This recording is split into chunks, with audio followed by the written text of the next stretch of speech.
Good evening. Welcome to Spokane. We are delighted and honored that NASO chose this city as the host for your 37th annual summit. Spokane is my hometown.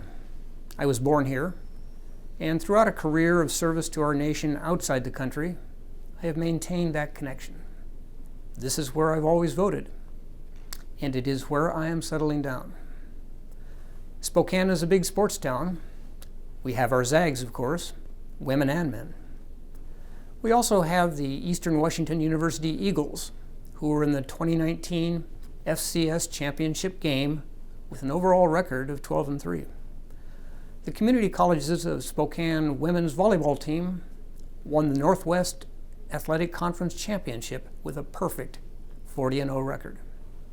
And we have the pros, the Spokane Indians of the Northwest League, and the Western Hockey League's Chiefs, who made it to the Western Conference Championship game last season. Some of our sports are unique to this city. No one else has a Hoop Fest or a Bloomsday. As a nation, we are defined by many things. One of them is our passion for sports. From youth leagues to the big leagues, as players and as fans, sports is part of who we are as individuals, communities, and a country. They showcase our values, such as fairness, individual and team effort, and equal opportunity. One of the great developments in my lifetime has been the impact of Title IX on sports, giving girls and women the right to take the field and show what they can do. Sports is about competition, and it teaches us that our competitor is not our enemy. I don't have to tell anyone in this room that none of this happens without you. Whatever the sport and whatever the level, there is a rule book, and there are officials charged with administering it with professionalism and impartiality. You are those officials. I also don't have to tell you that we are seeing some very disturbing trends that you will be addressing. Fewer young people are entering your profession. More than a profession, it's a calling. You are certainly not in it for the money. You are not in it for the prestige. You do it because it is right and because it is vital for a rules-based society. But increasingly, current and prospective officials are asking whether the abuse you suffer makes it worthwhile any longer.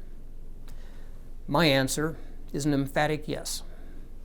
I spent much of my career in some pretty rough places: Afghanistan, Iraq, Syria, Lebanon. A lot of things made them rough, but over time I came to realize that there was one common theme in societal collapse: a breakdown in the rule of law. You are a key part of the rule of law in this country. If our playing fields become free fire zones where officials are routinely abused, our society as a whole suffers. None of us should want to go down this road. This is not a problem you can fix alone. You bring knowledge and impartiality to the field. That and your commitment to soldier on is all we can ask.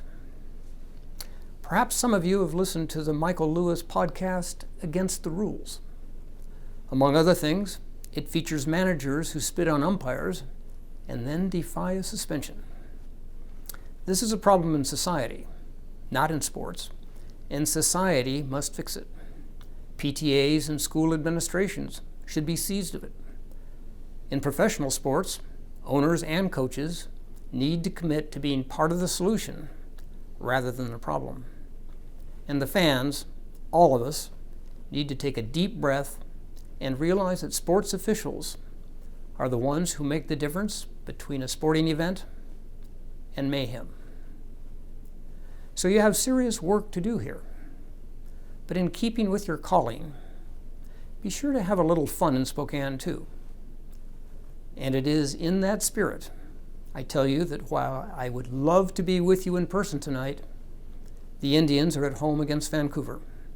No one understands that better than you. play ball.